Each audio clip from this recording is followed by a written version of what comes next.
Kumusta mga kasaliksik? Maraming bahagi ng mundo ang hindi pa lubusang nauunawaan ng mga tao. At madalas, ang mga kakaiba at misteryosong lugar na ito ay nagsisilbing paalala ng kagila-gilalas, kalikasan at kasaysayan. Mula sa nakamamanghang abyss sa Czech Republic hanggang sa bundok ng bulkan sa Indonesia na tila may sariling ilaw sa kadiliman. Pag-usapan natin ang 10 pinakanakakakilabot at di makalimutang mga lugar sa buong mundo. Kaya kung handa ka na, simulan na natin. Number 10, ang Hranice Abyss ng Czech Republic. Ang Hranice Abyss, isang malalim na karst cave na matatagpuan sa silangang bahagi ng Czech Republic, ay kilala bilang pinakamalalim na nalunod na hukay sa buong mundo. Ayon sa huling opisyal na sukat noong 2016, umabot ang lalim nito sa 1,543 feet sa ilalim ng tubig. Ngunit tinatantya ng mga eksperto na maaaring higit pa rito ang lalim, na umaabot hanggang sa mahigit na kalahating milya. Sa kabila ng kagandahan ng kalikasan, ang lugar na ito ay puno ng panganib dahil sa mababang visibility, mataas na acidity ng tubig, at ang nakakalason na hangin sa ibabaw nito. Ang rehiyon kung saan naroroon ang Hranice Abyss ay bahagi ng pagitan ng Bohemian Massif at ng kanlurang Carpathian Mountains. Ang kakaibang heolohiya ng lugar na ito ay resulta ng paggalaw ng mga gas sa ilalim ng lupa na bumuo ng malalaking lukab tulad ng abyss na ito. Bagamat nakakatakot ang mga kondisyong ito, hindi ito napipigilan ang ilang mga divers mula sa pagtangkang galugarin ang napakalalim na hukay. Tila parang isang hamon para sa kanila ang pagsisid sa isang lugar na puno ng madilim at di maarok na kalaliman. Ngunit sa kabila ng kabigha-bighaning aspekto ng Hranice Abyss, mahalaga ring isaalang-alang ang peligro na kaakibat ng pagtungo rito. Ang mga natural na proseso sa ilalim ng lupa ay hindi lamang nagbubunga ng mga kamanghamanghang anyong lupa, kundi nagdadala rin ng seryosong panganib. Kaya't para sa karamihan, mas mabuting manatili sa ligtas na distansya at hayaan ang mga eksperto ang magsaliksik at magsiwalat ng mga lihim na nakatago sa ilalim ng tubig ng Hranice Abyss. Number 9, ang Nagoro, bayan ng mga manika sa Japan. Sa bayan ng Nagoro sa Shikoku Valley, Japan, kakaiba ang tanawing sumasalubong sa sinumang bumibisita. Hindi mo aakalain na ang mga nakatindig na tao sa mga kalye at eskwelahan ay hindi talaga tao, kundi mga manikang gawa sa buhay na sukat. Ginawa ang mga ito ng isang artist na naninirahan doon, na ang layunin ay puna ng kawalan ng mga tao sa isang lugar na unti-unting nawala sa populasyon. May higit sa 350 mga manikang nakaposisyon sa iba't ibang bahagi ng bayan. Bawat isa ay kumakatawan sa isang dating residente na lumisan o pumanaw na. Noong una, nagsimula ang paglikha ng mga manika bilang paraan ng artist upang punuan ng kawalan at mapanatili ang alaala ng mga dating naninirahan. Ang mga manika ay inilagay sa dating mga paaralan, sa mga bukid at kahit sa tabi ng ilog. Ang bawat manika ay nagdadala ng kwento ng isang taong minsang nagpalago ng kanilang komunidad.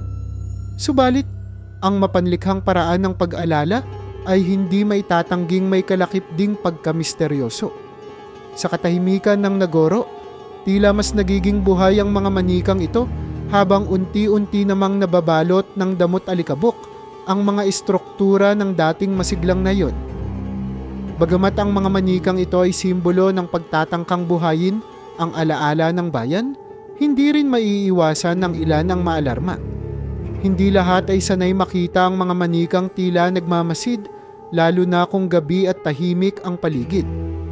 Gayunman, nananatili pa rin ang Nagoro bilang isang patunay sa taglay na pagkamalikhain ng mga tao sa pagharap sa kawalan.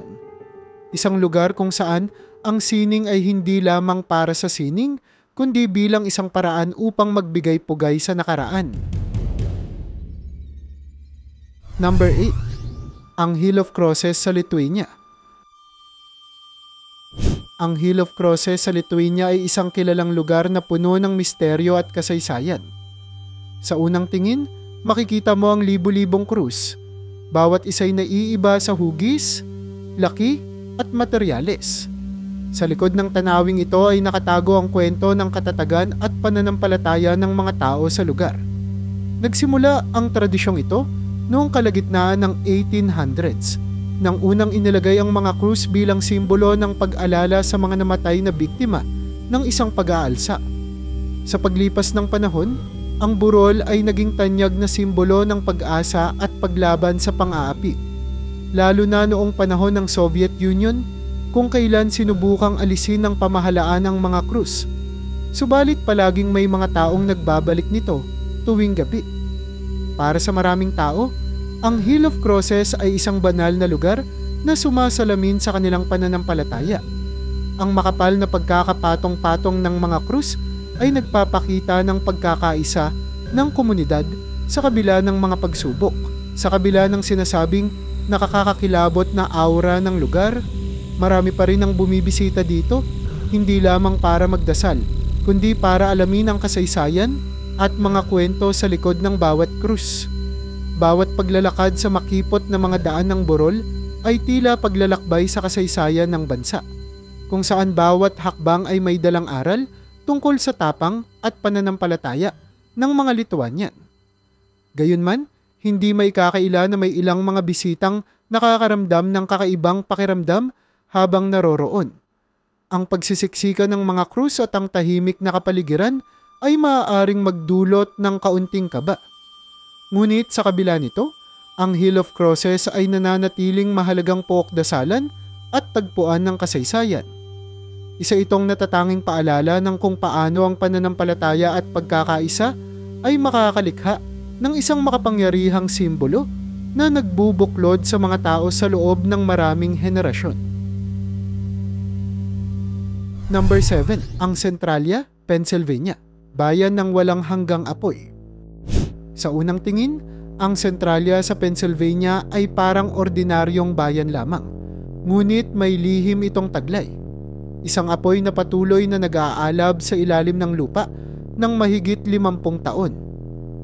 Noong 1962, isang simpleng landfill fire ang aksidenteng nag-apoy ng naiwang mina ng karbon sa ilalim ng bayan. Mula noon, hindi na ito napigilang magliyab. Bawat sulok ng lugar ay puno ng panganib, mula sa biglang paglitaw ng mga sinkhole hanggang sa paglabas ng mga nakalalasong gas. Dahil dito, karamihan ng mga residente ay lumikas, at ang dating masiglang bayan ay unti-unting nagmistulang isang ghost town. Ngunit bakit nananatili ang ilang residente? Para sa kanila, ang Centralia ay hindi lamang lugar. Ito ang kanilang tahanan. Ang mga nanatili ay matibay sa kanilang paniniwala na ang apoy ay bahagi ng kasaysayan ng lugar at hindi sapat na dahilan upang talikuran ang kanilang mga alaala at kabuhayan. Ngunit sa kabila ng kanilang determinasyon, maraming eksperto ang patuloy na nagbabala tungkol sa panganib ng pananatili. Ang init na dulot ng sunog ay maaaring magbunga ng malubhang pinsala sa kalusugan, at ang lupang kanilang tinatayuan ay patuloy na nanganganib na bumagsak. Sa paglipas ng mga dekada, nagmistulang palatandaan ng Centralia ng isang lugar na tuluyang naiwang nagliliyab. Ang dating mga kalsadang dinaraanan ng daan-daang tao ay nilamon na ng usok, at ang mga tahanan ay kinain ng damo at mga gumuhong pader. Sa kabila ng trahedya, ang bayan ay naging paalala ng kahalagahan ng tamang pag-aalaga sa kalikasan at ng tamang pagpaplano. Sa huli, ang Centralia ay nananatiling simbolo ng isang bayan na nagising sa gitna ng apoy na hindi na kailanman nawala. Number 6. Ang Snake Island, Brazil. Tahanan ng mga pinakamakamandag na ahas. Sa baybayin ng Sao Paulo sa Brazil, matatagpuan ang isang isla na tila binalot ng isang nakakakilabot na alamat, ang Snake Island. Kilala ito sa pagkakaroon ng isa sa mga pinakamakamandag na ahas sa buong mundo, ang Golden Lancehead Viper. Sa bawat sulok ng isla, sinasabing may ahas sa bawat metro kwadrado. Dahil dito, mahigpit na ipinagbabawal ng gobyerno ng Brazil ang sinuman, maliban sa ilang piling mananaliksik na tumuntong sa lugar na ito. Sa bawat hakbang, ang panganib ng makagat at malason ay masyadong mataas. Ngunit ano nga ba ang naging sanhi ng dami ng ahas dito? Ayon sa mga siyentipiko, na-isolate ang golden lancehead sa ihlang ito sa loob ng libu-libong taon, kaya't nag-evolve ito upang maging mas makamandag at mahusay sa pangangaso. Ang kawalan ng natural na predator at ang kakaibang klima ng isla ang nagdulot ng pagdami ng kanilang populasyon. Sa katunayan, ang mga naiwang nakatira sa isla, gaya ng isang tagapag-ingat ng parola noong early 1900s, ay naitala na namatay dahil sa sunod-sunod na kagat ng ahas na pumasok sa kanilang tirahan. Ngayon, ang Snake Island ay nananatiling misteryoso at mapanganib. Bagamat may pangamba, marami ang nawiwili sa kwento ng lugar at sa kakaibang wildlife na tanging dito lamang matatagpuan. Sa bawat tanaw sa malayo, tila isang payapang tropikal na paraiso ang isla.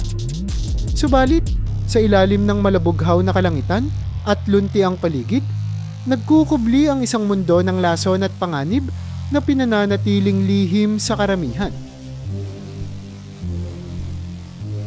Number 5, ang Jellyfish Lake ng Palau.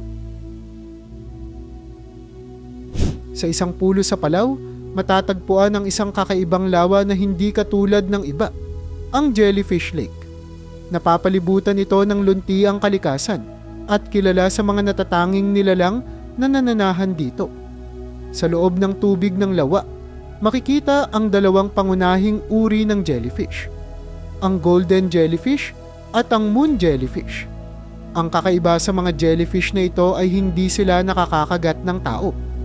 Ngunit higit pa sa kanilang kaligtasan, ang kanilang pang-araw-araw na paggalaw ay nakakapukaw ng interes ng mga siyentipiko.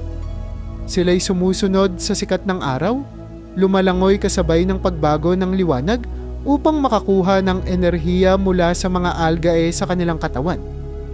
Maliban sa kanilang kamanghamanghang paggalaw, ang Jellyfish Lake ay isang halimbawa ng kung paanong ang isang ekosistema ay nananatiling balanse sa kabila ng tila iilan lamang na species na naroroon.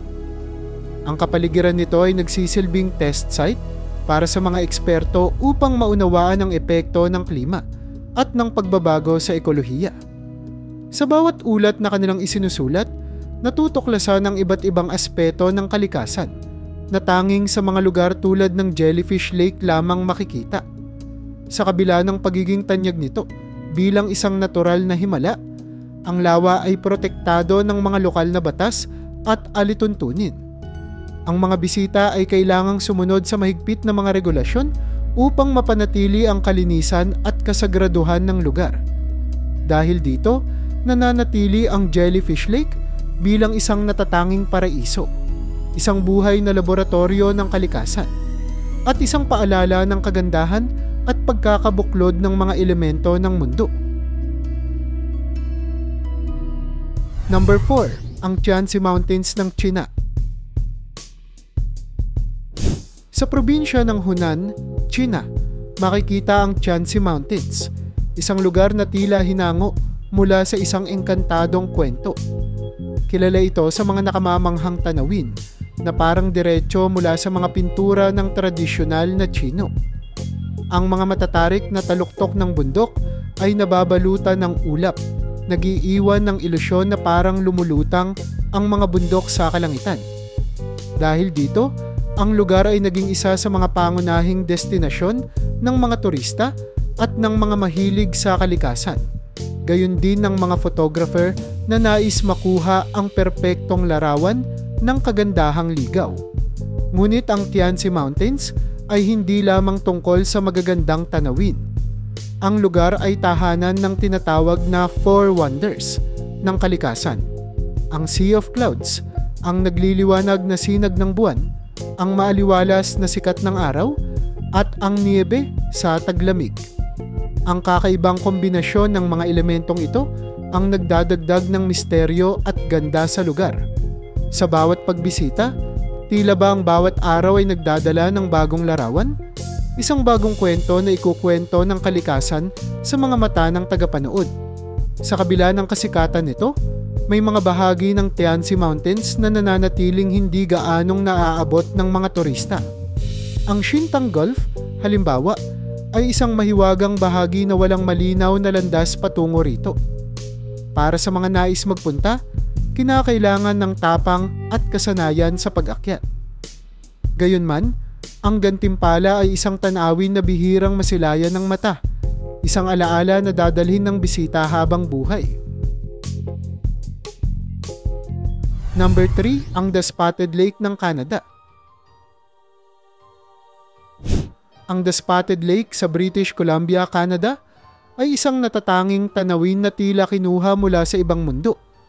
Sa panahon ng tag-init, unti-unting lumilitaw ang mga bilog-bilog na hukay na may iba't ibang kulay, berde, dilaw, at asul habang tumutuyo ang tubig.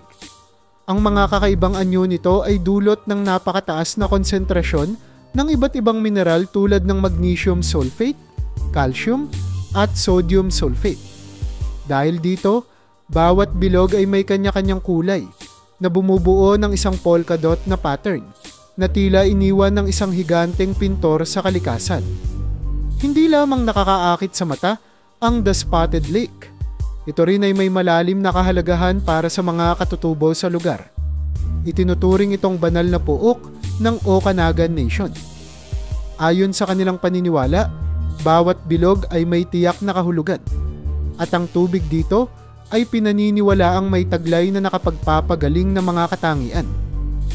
Bagamat maraming turista ang naakit na masilayan ito, mahigpit na ipinapatupad ang proteksyon ng lawa upang mapanatili ang kasagraduhan at likas nitong kagandahan. Dahil sa natatanging kombinasyon ng kalikasan at kultura, ang The Spotted Lake ay hindi lamang isang tanawin, kundi isang kwento ng pakikiisa ng tao at kalikasan. Sa bawat pagdalaw, ang mga bisita ay hindi lamang makakakita ng kakaibang anyo ng lawa, kundi makakaranas din ng tahimik at malalim na pakikipag-ugnayan sa kalikasan. Isa itong paalala na ang ganda ng mundo ay higit pa sa panlabas na anyo, kundi nasa kwento at kasaysayang nakapaloob dito.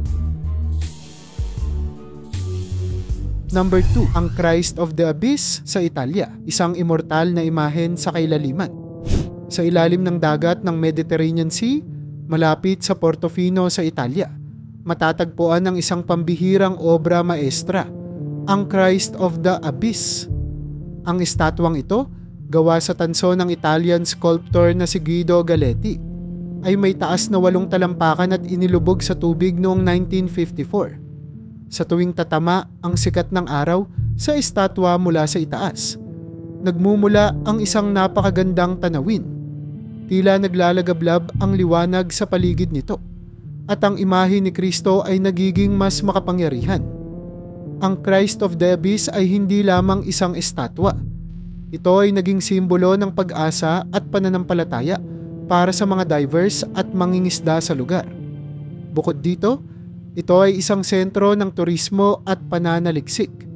Maraming turista at maninisid ang bumibisita upang makita ang misteryoso at tahimik na imahe sa kailaliman ng dagat.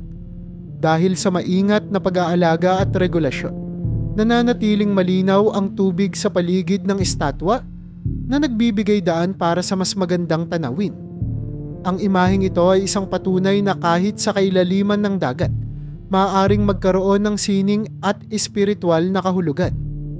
Sa bawat pagbisita, ang mga tao ay tila binibigyan ng pagkakataon na makipagnilay, magpasalamat, at maramdaman ang koneksyon sa mas mataas na kapangyarihan. Ang Christ of the Abyss ay hindi lamang isang atraksyon. Ito ay isang inspirasyon na nananatili sa isipan ng sinumang makakakita. Number 1, ang Kawah Ijen Volcano ng Indonesia. Ang Kawah Ijen Volcano na matatagpuan sa isla ng Java, Indonesia, ay tanyag sa buong mundo dahil sa kakaibang asul na apoy na nagmumula rito.